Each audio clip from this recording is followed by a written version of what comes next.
Let's move on to the next subject. We've been talking about DOL-SEC coordination, and the SEC now has a brand new leader, new chairman, Mary Jo White. And Heath, you're going to meet with Chairman White soon, just later on the day that we're taping this roundtable. What kind of conclusions, if any, can we draw about Chairman White in her first 2 months on the job?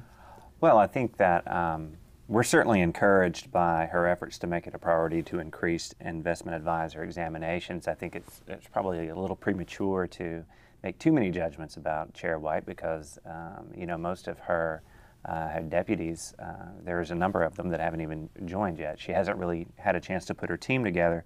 I can say we were extremely disappointed that she didn't take the opportunity to follow up on the letter that 36 members of Congress sent her dealing with mandatory arbitration provisions. However, she seems very open and willing to talk with us, to hear our concerns, which is a good sign. So I think that the jury's still out. And David, what about you? What have you observed? No one knows Mary Jo White and how she's going to run the SEC. If they do, I hope you'll let me in on the big secret. But it's clear, Mark, she has a very distinguished tenure as a prosecutor, certainly. So I think you can expect a continued enforcement type of a focus from this chairman. I think on policy issues, we're all waiting to see. There was a vote last week by the Commission on money market reform, which has proven to be a very difficult issue and a very important issue. I think the fact that she got a vote and got a proposal out signals to me that at least this commission could get several other things out. You've got the Jobs Act, Volcker Rule, some pretty big unfinished Dodd-Frank business or legislative business that's out there. So we're very curious to see what it's like to work with this chairman, as well as you've got 2 appointments that are pending, and so you're going to have a majority of the commission that is relatively new in the next 2-3 months. Right, and Ira, from Wall Street's perspective, Mary Jo White, during her confirmation hearing, gave reassurances to Senator Michael Crapo, the ranking member of the Senate Banking Committee, that she would take cost-benefit analysis very, very seriously, including specifically the fiduciary duty cost-benefit analysis. In this money market proposal, it seems that she's at least calmed the waters in the industry about how far the SEC would go with money market reform. It seems that she's spending a lot of time and effort in trying to reassure Wall Street. Is that a fair assumption? I mean, a fair conclusion to draw? I certainly did not read that in or get that inference. All right. To echo David's observation, she is a dedicated public servant who has a terrific reputation as a former prosecutor. I think from her early hiring, you can see her reaching out to people who are, like-minded in terms of their government service and their terrific backgrounds. So while, yes, she has a few more slots where she needs to fill, I think she's really started to put her team in place, and up and down, they seem to be very well qualified and capable. And all I would read into the money market fund proposal that came out last week is she's going to get things done, and she'll work with her fellow commissioners. As again, David pointed out, we're in a time of transition. We'll get a few new commissioners. But I think her agenda, certainly for the foreseeable future, has to be focusing on the Dodd-Frank implementation that remains on the books, the Jobs Act implementation. Those 2 topics alone, I think, have to dominate certainly the next 6 months or so.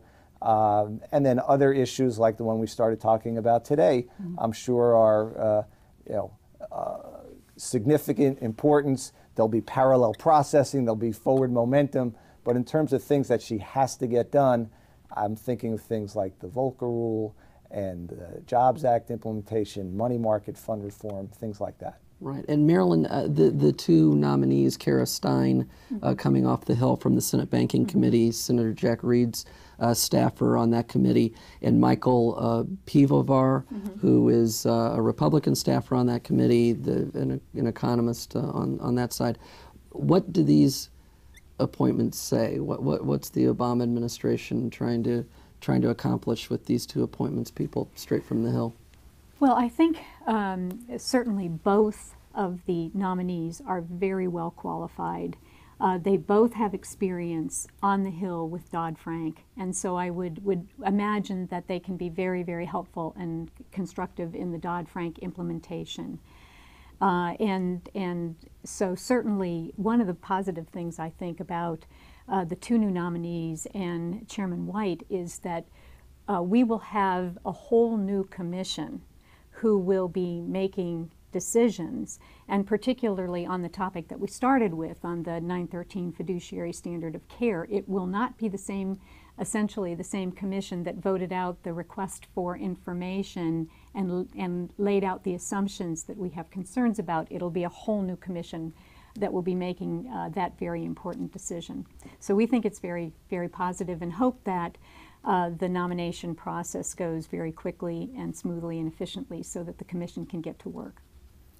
So, I'm sorry, David, go ahead. If I could just add one, it's really to put an exclamation point on something Heath was talking about, and I agree with IRA, Jobs Act, and Volcker Rule, and some of this unfinished business. But in her first two appearances on Capitol Hill, first before the Appropriations Committee on the House side and then the House Financial Services Committee, in her written testimony, it was investment advisor examinations and the need to beef those up. That was the first topic that Chair White addressed. We're pleased that she chose that emphasis, but the jury remains out about how far she can get on that and how congressional appropriators or authorizing committees deal with those issues of SEC resources. I think that perhaps the biggest change we'll see with the new commissioners, having worked with both Kara and Michael, is, and it's only my supposition, that the current commission is crippled by its inability to gain a consensus amongst the commissioners. Right. Kara especially has, at times shown herself to be very much aware and a friend of the interest of retail mom and pop investors, but at the same time, she has a very reasonable and balanced approach.